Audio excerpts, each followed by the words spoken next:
Yeah, I'm Sharon Sneddon and I'm from the medical school at Glasgow University, and I'm going to talk today a little bit about our kind of student expectations of a blended curriculum, and really kind of a little bit as well about staff expectations.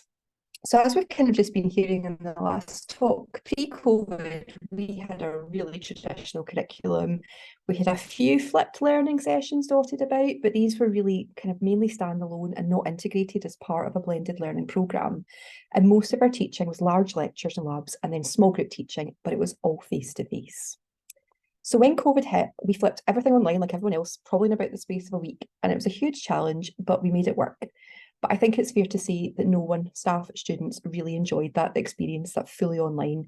And I think it's because we didn't really have access to everything we needed, and life was just really hard, and we did the best that we could. When we started to move out of the pandemic, we adopted a blending learning approach, mainly through necessity. And I'd love to say it was full of, pedagogical research and curriculum planning, but essentially we were firefighting and we didn't have much time to devote to actually creating a functional and effective blended learning approach. We were still under restrictions in terms of our class sizes, and at the same time as this, the Scottish Government helpfully gave us a mandate that we're going to increase our numbers. So we had a massive increase in our student size, and that had a massive impact on our timetabling, space constraints, and we had to adapt really quickly.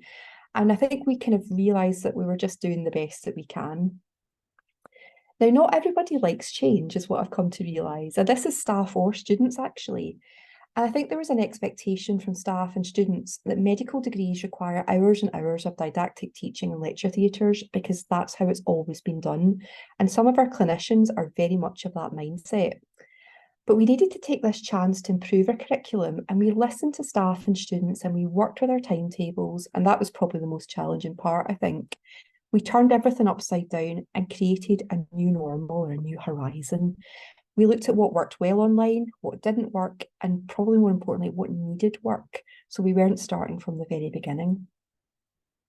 We thought about the type of face-to-face teaching that was the can't miss. And these were things like interactive sessions, patient experiences, all of our small group teaching, and our sort of dissection and lab classes. Then we built our online material around this to support the face-to-face teaching.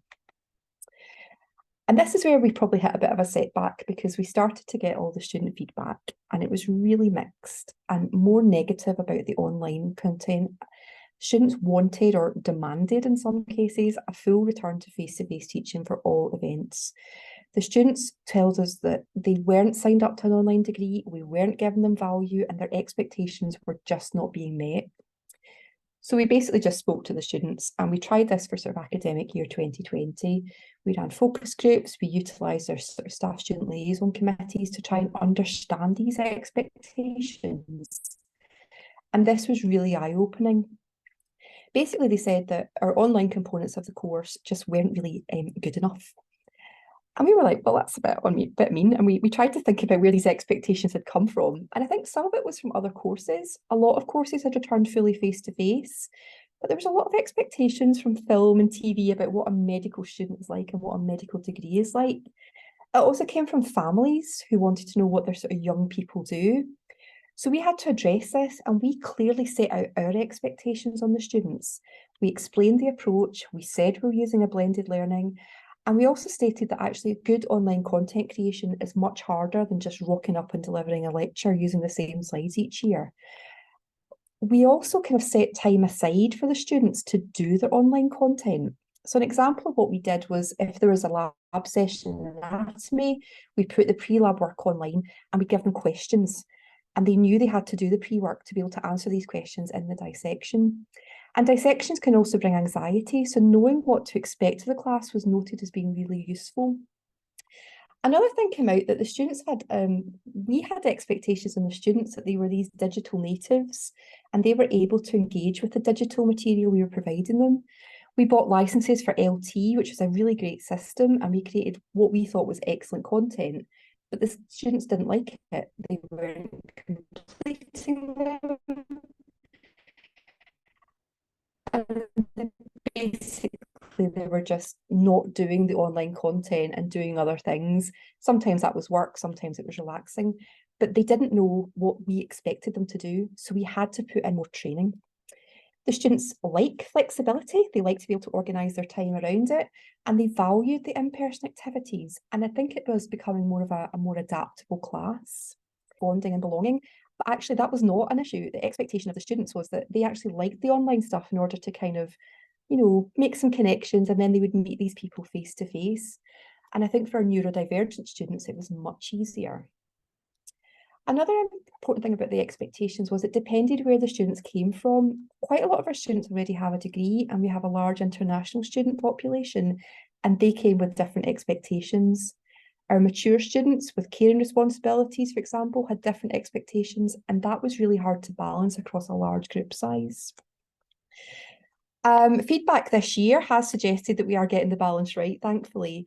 Our attendance is up in both the face-to-face and the online sessions, and they like the variety. That's what they're telling us. Our feedback is definitely improving. And the other thing is staff are more confident in preparing online material. But that kind of leads us to reflecting on our journey to get here. And I think the key thing is time. There wasn't time to get this blended approach right first time, and there wasn't time for the students to adapt. They were being chopped and changes.